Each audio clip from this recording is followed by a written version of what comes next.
This tornado finna touch down. It's right there. It look like it's two of them. It was like 5, 6 on the Right. Dang. Yep. Man. Look at these clouds.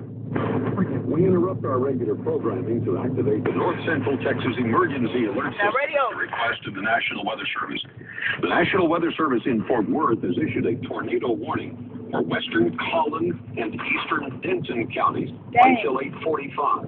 At 8:04, National Weather Service meteorologists detected a developing tornado near Copper Canyon, moving east at 40 miles an hour.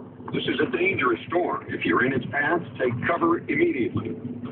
Once again, the National Weather Service in Fort Worth has issued a tornado warning for western Collin County and eastern Denton County until 8:45.